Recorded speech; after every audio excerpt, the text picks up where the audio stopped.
सुनात्मना अनयत रीरेरा काभ्याम अनयत तीरे काभ्याम यत शाद सर्वत्र सर्वदा। ये 4 श्लोकों वाली भागवत श्री सुखदेव जी ने राजा परीक्षित को श्रवण कराई और सुखदेव जी और राजा परीक्षित दोनों में आज वार्तालाप होने लगी। अच्छा, भागवत जी जो है ये एक तरफ से नहीं चलती, ये तो प्रश्नोत्तरी है। परीक्षित जी पूछ रहे हैं और सुखदेव जी उसका उत्तर दे रहे हैं। परीक्षित जी प्रश्न करते जा रहे हैं, सुखदेव जी उस प्रश्न का उत्तर देते जा रहे हैं। आज प्रश्नोत्तरी प्रारंभ होने लगी। पूछने लगे, भगवान सबसे पहले मैं आपसे ये जानना चाहता हूं कि मेरे पूर्वज पांडवों ने द्वारकाधीश का सहारा लिया, द्वारकाधीश ने मेरे दादा पांडवों के प्राणों की रक्षा करी। लेकिन आप मुझे बताइए, मैंने सुना है कि विदुर जी को राजपाट से बाहर निकाल दिया था, वो कथा कैसे है? यहाँ ऐसे प्रश्नोत्तरी चल रही है। सुखदेव जी एक तरफ से कथा नहीं सुना रहे। परीक्षित जी ने प्रश्न किया कि विदुर जी का राज्य से बाहर कैसे निकासा हुआ, कैसे बाहर निकाला गया? तो आज जैसे हुआ तो बताने लगे,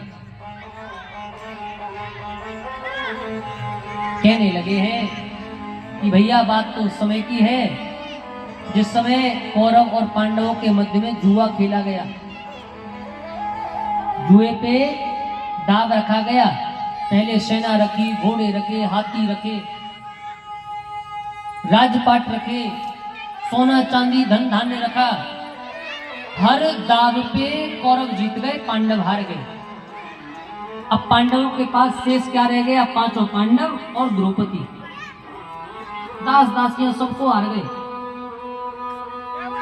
अब तो पांडवों ने अपने आप को भी दाव पे रख दिया, इस दाव को भी हार गए।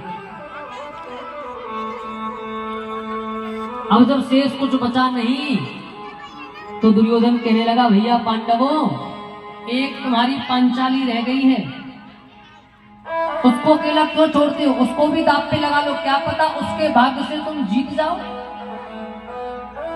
पांडवों ने सोचा विचारा नहीं और मां द्रौपदी को भी दाव पे रख दिया। इस दाव को भी पांडव हार गए। जब आज पांडव हारे तो दुर्योधन ने दुशासन को आदेश दिया, जाओ जाकर के द्रौपदी को जिस अवस्था में है ले आओ।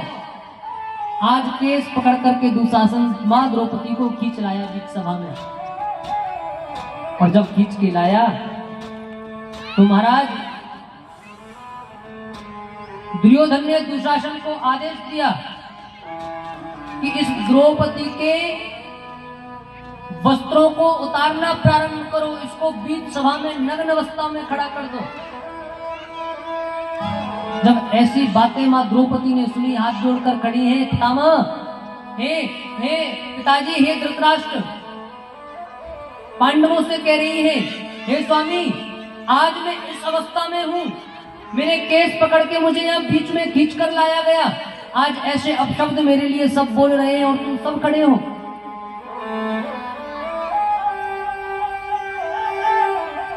आज पांडवों की ओर देखती है। जो पांडव द्रौपदी के लिए एक शब्द नहीं सुन सकते, वो मौन धारण करके सिर को झुकाकर खड़े हैं। मैया द्रौपदी ने सबसे अपनी रक्षा के लिए प्रार्थना करी, लेकिन कोई आगे नहीं बढ़ा। जब कोई आगे नहीं आया तो महाराज अंत में उसको द्वारकाधीश की याद आ गई। द्वारकाधीश को पुकारा। जैसे ही आज द्वारकाधीश मेरे गोपाल गोविंद को पुकारा, तो आज भगवान ने द्रौपदी की वो करुण पुकार सुनी। भागते दौड़ते चले आए और आज भगवान ने इतना आश्चर्य कृपा करी है, मानो भगवान ने आज वस्त्र का रूप धारण कर लिया। नारी बीच साड़ी है या साड़ी बीच नारी है, नारी हूँ की साड़ी है या साड़ी हूँ की नारी है। दुशासन साड़ी को खींचते खींचते थक गया, बड़े बड़े ढेर लग गए, दुशासन थक गया, लेकिन साड़ी समाप्त नहीं होती महाराज। मानो भगवान ने आज वस्त्र का ही रूप धारण कर लिया। बोलो भक्त वत्सल भगवान की, श्री द्वारकानाथ की। आज जब सब थक गए, धृतराष्ट्र ने क्षमा याचना मांगी द्रौपदी से और कहा, बेटी मांगो, क्या मांगना है, तुम जो मांगोगी दे दूंगा। आज मैया द्रौपदी ने पूरा राजपाट, पांडव, सेना, दास दासी, हाथी, घोड़ा सब वापस ले लिया। कुछ दिनों के बाद फिर से जुआ खेलने के लिए बुलाया गया पांडव।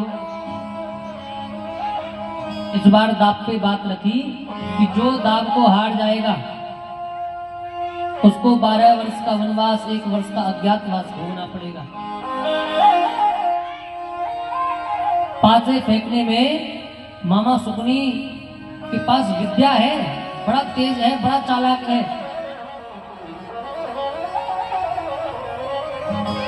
आज जैसे पासे फेंके गए, इस दाव पे भी आज पांडव हार गए। 12 वर्ष का वनवास, 1 वर्ष का अज्ञातवास होगा। जैसे तैसे 12 वर्ष का वनवास यानी वन में रहे, 1 वर्ष का अज्ञातवास यानी 1 वर्ष तक कोई उनको पहचाने नहीं।